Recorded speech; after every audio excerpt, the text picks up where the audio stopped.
चुलो बनाउनलाई ढुङ्गा लिन खोला गइरहेछु। भेट्दिनँ। आज चाहिँ मैले त्यो गलहरू केही बोकेर हिँडेको छैन।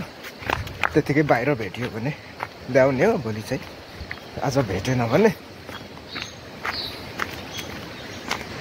गल लिएर खनेर भए नि ल्याउँछु भोलि चाहिँ। ल गाइस, म भेट्छु कि भेट्दिनँ म देखाउँछु तपाईँहरूलाई म खोला पुगेपछि है त। बाटो यस्तो छ।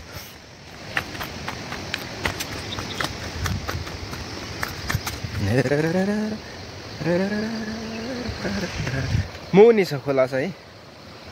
म जाने बाटो चाहिँ यता बाटो हो। पुलतिरै जान्छु।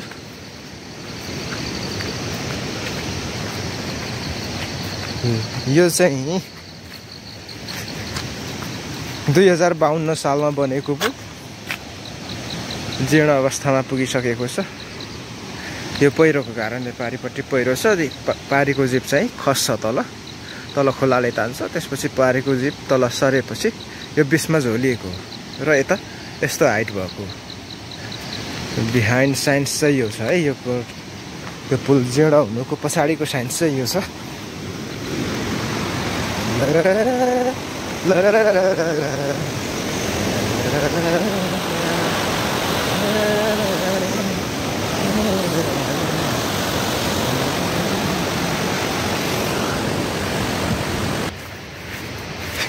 धान राम्रै रहेछ यो साल।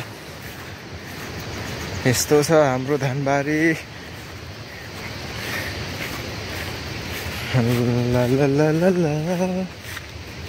हो खुइलिसकेछ तिते करेला थियो। खुइले छपु साथी त।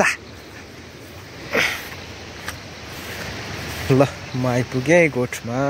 म खोला हिँडेको तर धानबारी हेर्नु पर्यो। धान कस्तो भयो भन्ने मनमा लाग्यो। म आएँ। यस्तो रहेछ है त हाम्रो धानबारी। सबै देखाउन सकिँदैन।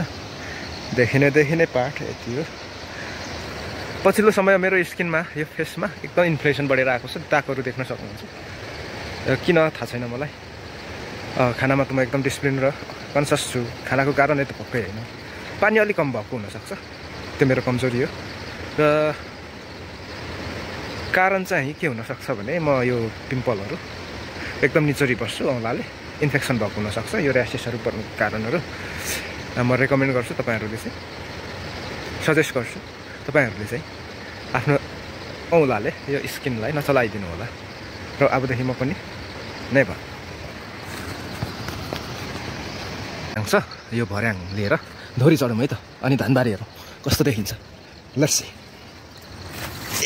ऐसे कैसे ऐसे धोरी चढ्नु पर्यो।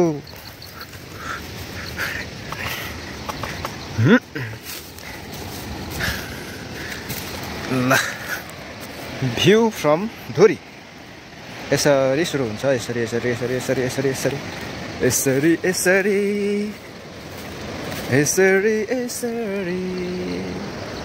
ल यस्तो छ। जङ्गल छ चारैतिर। पारिपट्टि पहरा छ। गाउँ आएको बाटो भने जस्तै धानबारी आएको बाटो। पारी छ धानबारी आएको बाटो।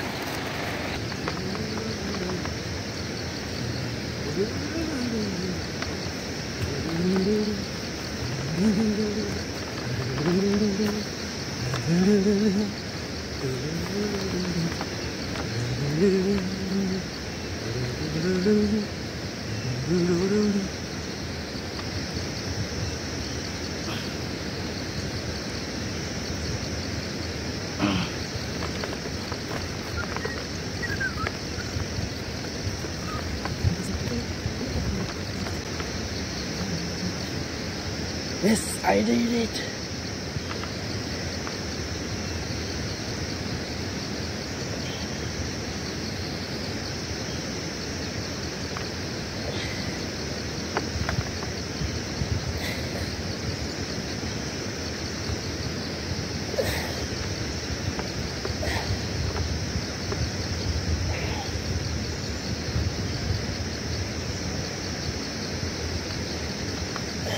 धोरीमाथि एक्सर्साइज नि गरियो।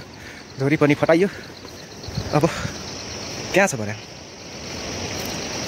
झरुङै झरुङ हिमाल चढियो अब ओर्लिनु छ mountain climbers the mountain climber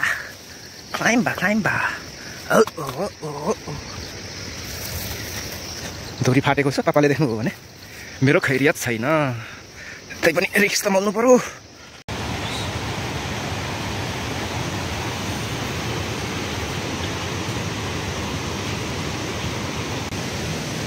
खोलाले दाउरा बगाएर ल्याउँछ बर्खा पापाले चाहिँ यहाँ गोठ बनाएर राख्नु भएको छ स्टक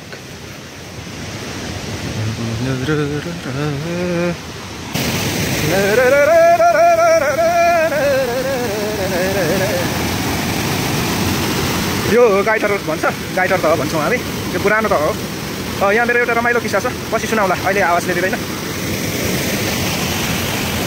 यो चाहिँ हाम्रो लक्स साबुन नुहाउने साबुन हामी बचपनमा नुहाउने साबुन भन्थ्यौँ यो ढुङ्गालाई धेरै वर्ष भयो बगाएको छैन यो ढुङ्गा यहीँ छ यो सानो देखिएन तर निकै ठुलो छ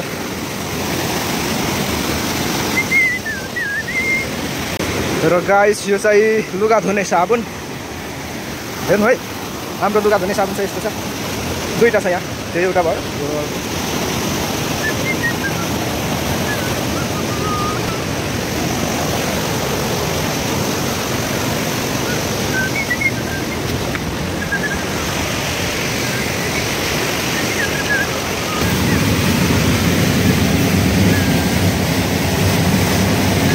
के छ यो भित्र